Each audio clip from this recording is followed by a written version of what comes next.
What's up, everybody? This is Mind Your Money with MissBeHelpful, a show that highlights people and stories that will inspire you to get your money right. And this is episode number 13, pretty sure. So I just want to say thank you to everybody who has been tuning in with me so far for the past 13 episodes. This has been so fun for me. This project has allowed me to, just speak my mind in a lot of ways about certain issues that I'm passionate about and also connect with women, a lot of women so far who really share my passion for educating other people about their finances and helping people, realize that they can take control of their money. Today, I'm really excited because I have a good friend of mine and a really super special podcast guest, Stefanie O'Connell, is on the show with me today. Yes, I'm excited.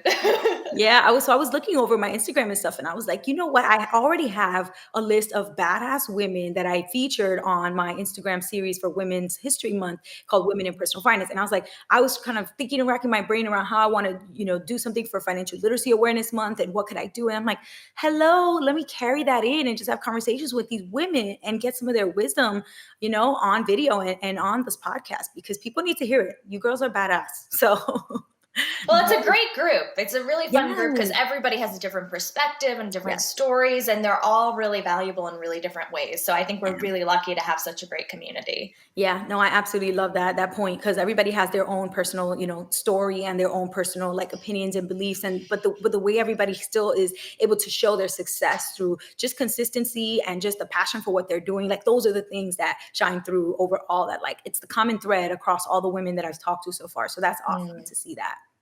All right, cool. So for folks who do not know, this is Stefanie O'Connell, and she is a well-known money expert. She's been on tons of different media channels and outlets and in print as well, giving advice about money. Stefanie, why don't you tell folks who are watching and listening a little bit about yourself? Then I'm going to give you 2 fun money questions. Okay. Well, yeah, like Yaneli said, my name is Stefanie O'Connell and now Rodriguez since I got married last year. That's right. Oh my God, we'll talk about the wedding too later. We'll talk about the wedding. Because it was so cute. But yes, keep going. And I write about money specifically focused on millennials and women, and kind of the way we think about it, feel about it. A lot of the things that Yaneli talks about here, I talk about too. And I talk about it, as you said, a lot in media, and I talk about it on different platforms. I've been launching a new company called Statement Cards, and that's all about greeting cards that celebrate your money wins. And I have an event called Statement Event, which is for women in the financial industry to talk about money in a really safe space and in a way that talks about money in an honest and vulnerable way. And that's kind of the approach I like to take to all the things I do, whether it's the cards or the event or the media or whatever it is. I just think that, what you do and what all the other women in this community that you're interviewing are doing so well is just that real honest and raw and vulnerable approach to talking about the rules of money, which are always changing, by the way. That is so true. Yeah, that is so true. Yeah, oh my goodness. Actually, I got some of the statement cards in the mail, which was so fun to get. And I did a giveaway on Instagram. So for those of you who never caught that, and actually I have a couple left. Maybe I'll do another one soon as the event approaches. But for those of you who haven't seen them, these are the cutest cards. I mean, I'm going to have to flip the camera, but so you guys can see some of them. This one is Who Run the World? Oh my God, I love it. Girl. Paid in full. So cute. Oh, this one is actually probably my second favorite. A man is not a money plan, honey. And neither is another woman. Nobody is your money plan but you. I love that one. And then my first favorite one is actually the one where you're not too expensive. They just can't afford you. They can't afford you, honey. You're not too expensive. I love that. That one's probably my That's favorite. the most popular one. It's funny because when I made it, I remember thinking, I don't know what the occasion is that someone's going to buy this for, but I know it resonates with everybody in some setting, whether it was they were trying to negotiate a raise and couldn't get it, or a job or couldn't get it. We've all been there. So yeah, and everybody has that moment where you feel like you're a badass, you feel like you work so hard, you feel like you're doing everything you're supposed to do, but yet somebody else is like, oh, can you give me a friend's discount? Can you give me is that rate negotiable? It's for me, I mean, I was not ever like comfortable with like business and conversations about charging money and things like that. I had to slowly get comfortable with that as I started to be asked to do speaking gigs, and I started to be, requested to do like one-on-one coaching, which I did for a little bit, and then I stopped because I realized it wasn't my jam. I like group settings better. But even then I was like, how much am I supposed to charge for this? Like, I don't know. Is it too expensive? Is it too cheap? Or should I be charging more? And when I read that one, I was like, that's the energy I needed. That was the energy that I needed. Oh, I love it. That's the hope, right? If somebody can get that and feel that way, that I know it's just a greeting card, but it's really about a broader message saying, hey, this is something worth celebrating, and this is something worth saying and reminding yourself of every single day. And to me, that was really exciting in a way that I hadn't seen greeting cards or kind of anything really take on before. So I was like, I'm going to try this out. So yeah, no, and I love that so much. Okay, so I got a fun question for you. 2 fun questions that we're going to start with. So the first one is, a lot of people like talk about spending mistakes or spending shame around past spending and things. And I like to just point out that, even though every single person that you see online is like a personal finance expert or a personal finance success story, even though they seem like they have all their ish together now, there were times where there were mistakes and there were, bad decisions and things like that we have regrets. So if you could go back and think of one time that you made a really expensive purchase that you regret so much, you wish you could take it back, what would that be? I mean, I would love to sit here and say I'm fully formed and done making financial mistakes, but it's not true. Like, I still make financial mistakes. I think we all do. So right. I think like the shame or like the mistakes never go away, but I think letting go of the shame maybe starts to go away because you realize that's not really constructive. Yeah. That said, there are things that I wish I had done differently. And probably the biggest thing that I spent money on that was just like I should have just lit it on fire is bad hires for my business. So I get to this point where I am like really struggling with something and I need somebody to fix that problem for me so bad. Like, I just need an assistant. I need help. I need someone who's good at video to help me do this or whatever. And I'm just so desperate to get it fixed that I just hire somebody without doing any like real vetting of their skills or calling references or anything like that. And I've spent like literally tens of thousands of dollars on hiring the wrong people. And it is painful because now it's like my business just lost a ton of revenue because of the coronavirus. And I'm just like, wow, if I had saved that money instead of wasting it.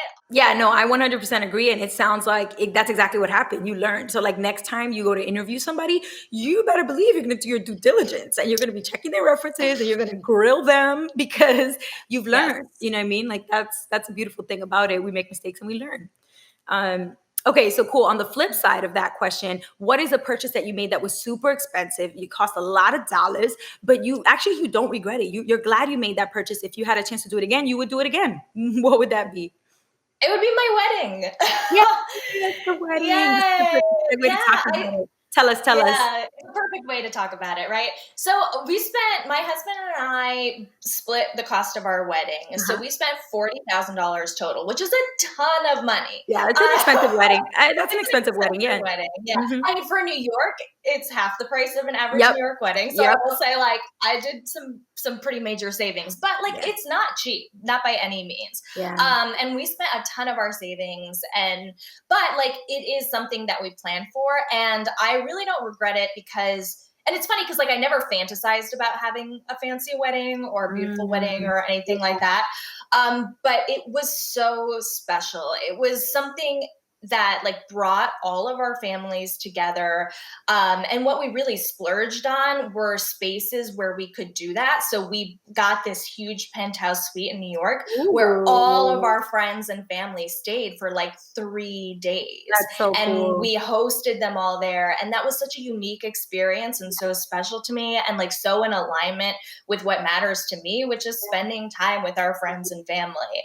And so for me, it was super expensive. It was $20,000 of my own money. But like, that's what I saved it for. Right. And I think like, there's this idea of like, you're saving your money. And it's like, well, what's it for? Yes. You know, Yes. and getting clear, and that's not to say that like you should spend all your savings on a No, wedding right. or anything, right? Like my emergency savings is separate from that. Yeah. My vacation savings is separate from that. But like if you've taken care of those bases of your debt, of your emergency savings, of your investments, then the other money you save is for spending on something. And it's Exactly. okay to do that. And I think it's really hard to like sometimes give ourselves permission, especially in personal finance world, right? Like there's so much shame around spending money or spending extravagantly. Mhm. But the fact is like we spend like 10% of our income on our housing, right? We don't spend 30% of our income on our housing. Yep. We spend nothing on transportation. We spend nothing on so much else.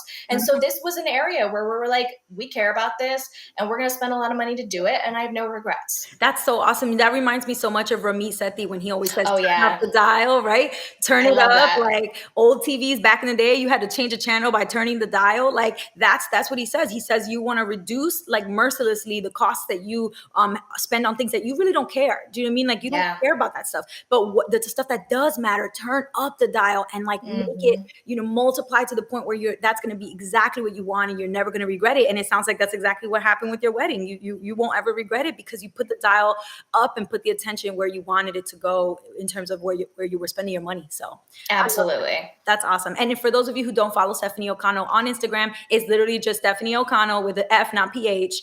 And her wedding pictures on there, there are only a couple on your Instagram, but even just those are so freaking beautiful. Like I love those. It's such a New York City wedding. It's so cute. It's so like I was just like, oh my goodness. Like I'm not a big fan of like weddings and like all that. I'm not like I don't know if I'm gonna be married or anything. But when I saw those pictures, I was like, oh, this makes me want to get married.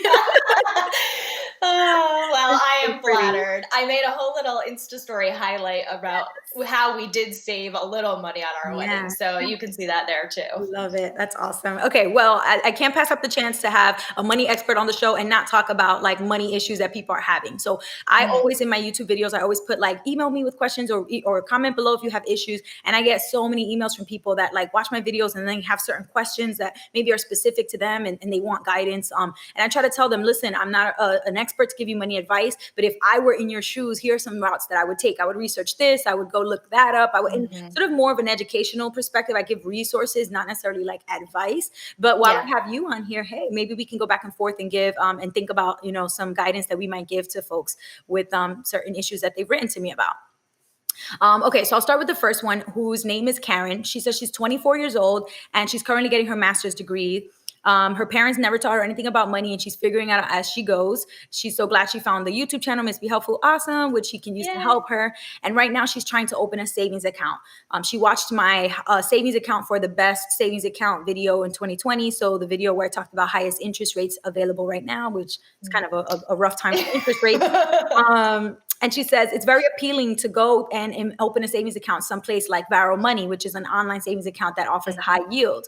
But I'm really worried about its legitimacy because I have never heard of it and neither have my friends. I'm worried about being scammed. Do you think it's an issue to be concerned about this? And what savings accounts online do you think are most trustworthy? So she's kind of having trust issues, which is valid. If you never heard of a bank, you're like, wait, what? So what do you think? What would we say to her? Well, I think a healthy dose of skepticism around anything is probably a good idea. Like I got a text the other day being like, here's your Bitcoin code. Click on this link. And I'm like, I definitely have never purchased Bitcoin. What is this? Like, do not click that link. Do not click it. Do not click it. That said, you know, there are a lot of innovations happening right now in financial services and in fintech, and you don't want to miss out because you're overly skeptical. That's right. And to your point, like online savings accounts are where it's at. Like they were up to like 2-3% interest before the most recent downturn. That's right. And just generally speaking, like even right now, I have Discover and I think it's like 1.5, which is not 3, but like it's still more than the 0.1 that you're going to get at a brick and mortar, right? Yeah. So I think your advice is really helpful. I think the key thing that you want to look out for is FDIC insurance. Yes, that's what I was going to say. Yeah, go for it. You want to break that down?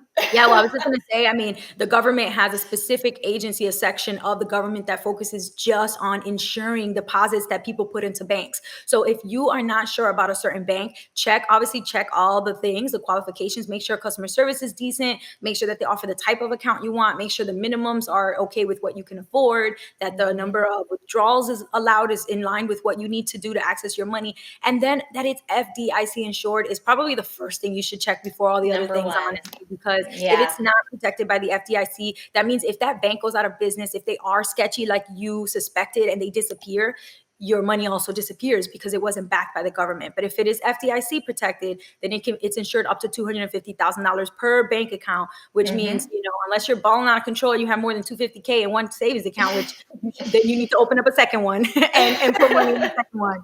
But yeah, so honestly, FDIC insurance is probably the one thing that is going to allow you to sleep peacefully at night, knowing that the account you chose is protected and backed by the government. Agreed. Okay, cool. Let's look at one more. So the next one here is from a guy named Joe. Joe says he has an 18-month-year-old baby. Oh, so cute. So he says, I was focusing on my house for a long time, trying to get rid of my mortgage. But then my baby was born. And for the past 18 months, I've been repurposing $500 and putting them to a 529 savings or college plan for my child ever since he was born.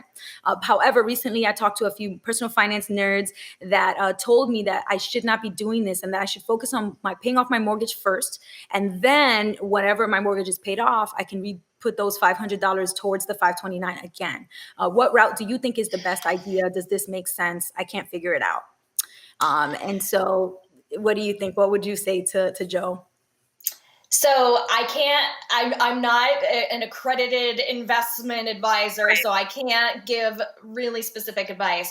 But the argument here is kind of like the argument around people saying, like, you should pay off all of your student loans before you ever start investing. Yes. And like, it's with mortgage too. Like, your mortgage is probably has a relatively good interest rate, like relatively low. Yeah.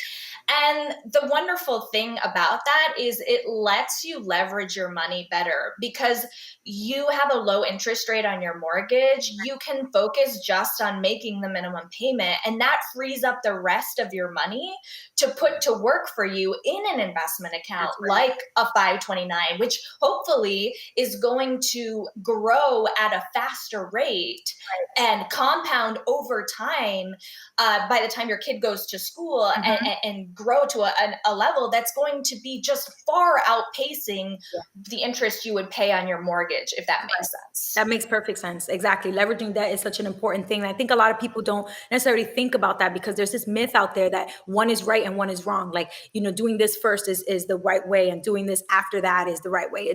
That's not true. It really depends on your personal situation and also your personal beliefs. In this case, I would actually say, Joe, this is actually kind of like in third grade when they would give you those long math problems, like Billy was going to take the train at 5 o'clock and the speed of the train was 150 miles per hour. Yeah.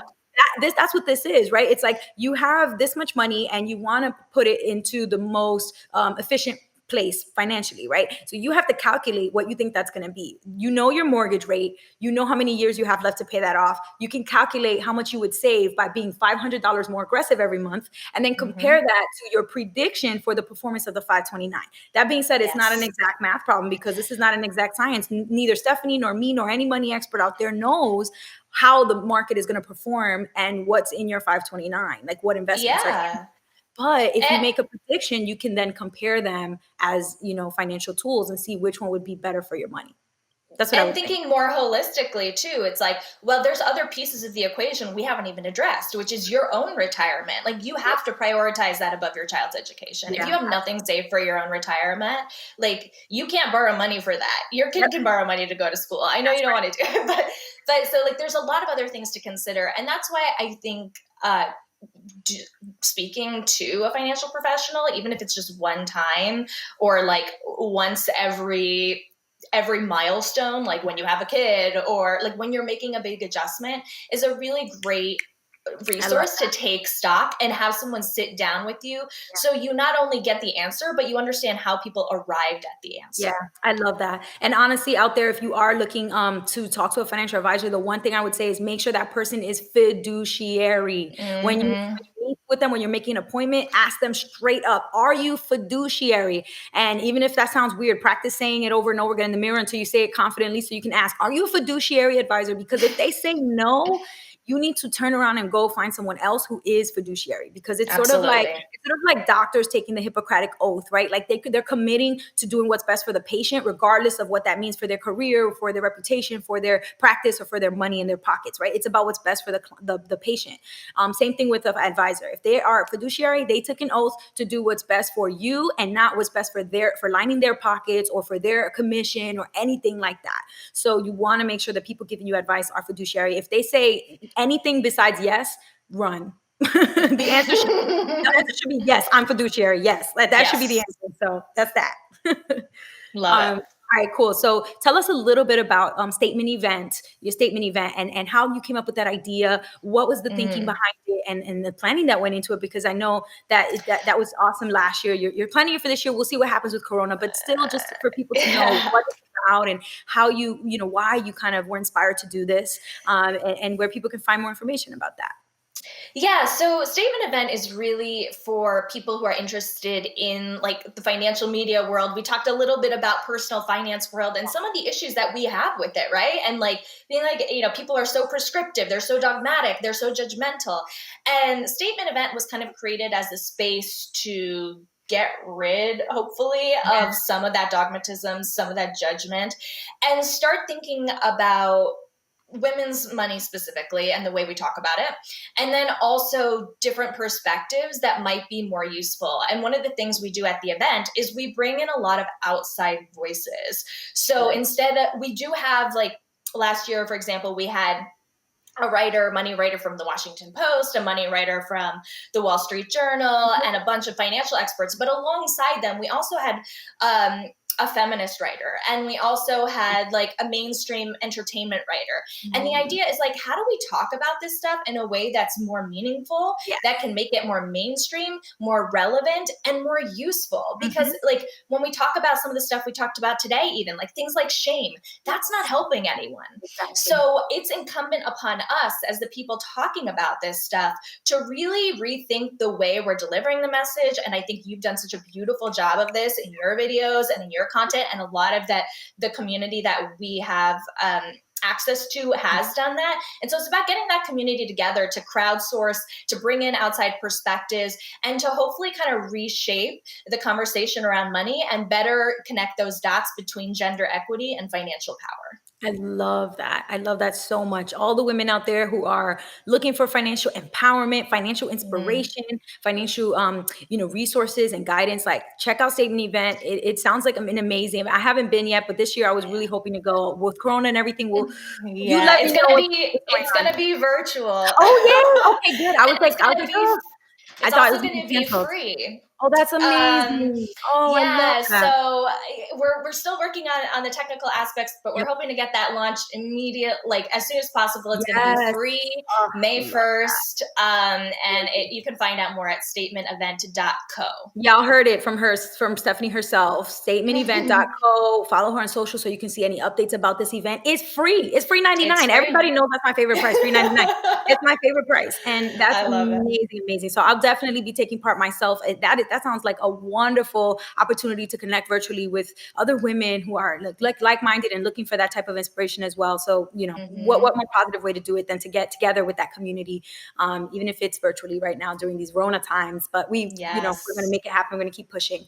Love that. Okay, so I got a really great juicy question, and then we're going to jump into where people can find you after that. All right. So what I've been doing on the show is just asking people to put a motto or a message or a slogan on every single dollar bill that exists in the world. So if somebody who's holding it is going to pay for something or is giving money to their little brother or sister or whatever it is, they're going to see this. And every single pair of eyes that looks at a dollar bill is going to see your message. What would you put on your dollar bill? So I've had this mantra forever, and I probably need it now more than ever because I have been really struggling with the fallout of coronavirus and all that stuff. But my message is, I am a money magnet. Ooh. And I've always been really, I had been really money scarce. Yes. I had been like feeling undeserving. I had been feeling like it was something that was beyond me. And so I remember when I was still like hustling really hard and working like a million side hustles, I'd be like, okay, this penny on the street, like I'm a money magnet. This $5 from my coat check tip, I am a money magnet. Yes. And I just started thinking about it just to try to train myself that I deserved it, that it was coming to me, and that now I have enough that I can bless others with that as well. So I think it's a really powerful tool to start shifting, especially in moments where you do feel scared and you do feel anxiety. It's important to like acknowledge what you do have and how far you have come, because good things will come again. I love that. And it's about that abundance mindset. It's welcoming things into your life. Because a lot of times you think negatively and you don't realize that you're putting that negative energy out into the universe. What do you think is going to come back to you like a boomerang? You're putting negativity out there. Negativity's going to come right back and knock you over the head. Versus if you think it's coming to me, it's for me, it's meant for me, and I'm here to embrace it with open arms, then that's what's going to happen, right? Because you're putting that out there. I love that so much. I am a money magnet. If y'all didn't know, I'm a money magnet. Okay? Maybe that'll be a new statement card. Yes, yeah, make that the next one for sure. All right. Well, love, tell everybody where they can find you if they want to reach out to you, if they want to follow you and you've inspired them, where can they do that? Yeah, I'm most active on Instagram at Stefanie O'Connell, like you said, with an F, not a PH. And then I'm also at Statement Cards on Instagram and statementevent.co. There's a lot of statement stuff in there too. Yeah. So if you find me on Stefanie O'Connell, you'll find me elsewhere. Awesome. All right. You guys heard it here. Thank you so much, Stefanie. You're so awesome. You have such a bubbly presence and energy that I love, because I kind of feed off of that. So I love that and appreciate that. You definitely have me out energized right now. Love it. All right, love. Well, you enjoy the rest of your day. Take that energy, put it into something else that makes you feel good. And again, thank you so much. Thank you. If you like this video, which I'm sure you did because the video was the bomb, then you're going to want to watch all the other episodes of the Mind Your Money with MissBeHelpful podcast. And they're all right here in this playlist. So click the playlist to watch those episodes. And if you haven't subscribed to this YouTube channel yet, I don't know what you're waiting for. Click the subscribe button right now so you can get videos every single week and to join Team Be Helpful right here. That's all I have for you guys. Till next time, peace.